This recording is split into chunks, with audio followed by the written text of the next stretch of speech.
बुंग्रोनाय जायोदि आंनि मुङा दिदार कुमार ब्रह्म आफाराव आंखौ बिटिकु होननानै बुङो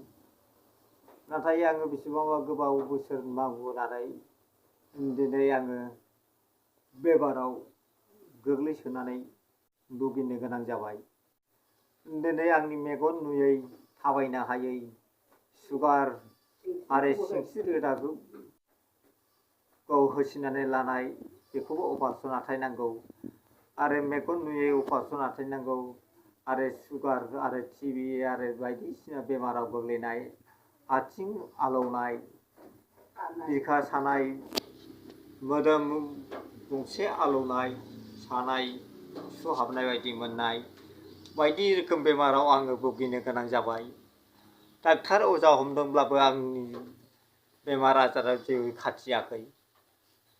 डाक्टार हमबाय आं अनेकनो अजा हमबाय खाथिया नाथाय दिनै आं थाखा फैसा जोबस्रांनाय दिनै आङो दाउ अमा बोरमा मोसौ फाननाय हा बन्दक होनानै दिनै सिकित्सा आथायदोंमोन नाथाय थेवबो फाहामनो हायाखै दिनै आङो बारानिफ्राय बारा मोननानै दिनै थाखा फैसा गैयैयाव दिनै बिसिनायाव गोग्लैसोनानै थानो गोनां जाबाय बिनि थाखायनो आं गबिन्द सारमोनखौ खावलायोदि गबिन्द सारखौ आंखौ नायफैनानै आंनि बेमारखौ नायफैनानै आंनो अननानै अनसुंथाइ होलाङो बेमारखौ फाहामनो थाखाय मोजां ट्रिटमेन्ट लानो थाखाय आंनो अनसुंथाइ होफैगोन नायफैनानै बेखौनो आं गबिन्द सारखौ आखाइ खबजबनानै गले गले खुलुमो आरो फेरेंगा सारखौबो आंखौ नायफैनानै आंनि बेमार आजारनि थाखाय अनसुंथाइ होफैगोन आंखौ मोजां ट्रिटमेन्ट होगोन बेनि थाखाय फेरेंगा सारखौबो आं गले गले आखाइ खबजबनानै खुलुमो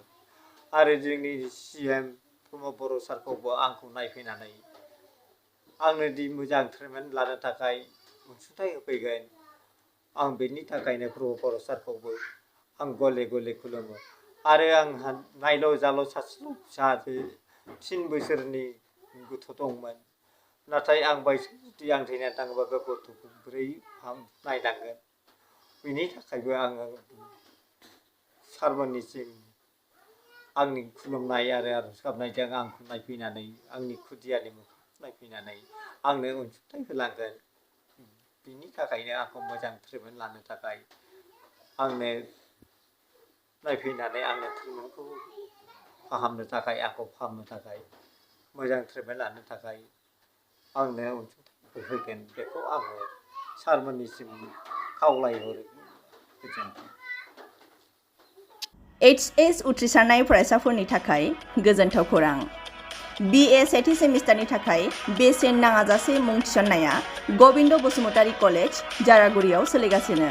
इंराजि 2023-24 गोदान सोलोंथाइ बोसोरनि थाखाय BA सेथि सेमिस्टारनि मुं थिसननाया गसाइगाव महकुमानि सिङाव थानाय गबिन्द बसुमतारी कलेज जारागुरियाव बेसेन लायाजासे सोलिगासिनो दं फरायसाफ्रा गोनांथि बायदि आयदायाव मेजर लानानै फरायनो हानायनि राहा दं बे फरायसालिमायाव गुन गोनां फोरोंगिरिफोरनि जोहै सोलोंथाइ होनायजों लोगोसे फरायसालिमानि गोनां जानाय राहा आरो बेसेन लायाजासे स्पकेन इंलिश सेल्फ डिफेन्स आरो बेसिक कम्पिउटार फोरोंथाइ होनायनिबो खाबु दं बेसेन नाङाजासे मुं थिसननो थाखाय 9706680878 एबा 70022719229 आरो 700213175 जानबुं नाम्बाराव सुलाद लाहरनो हागोन।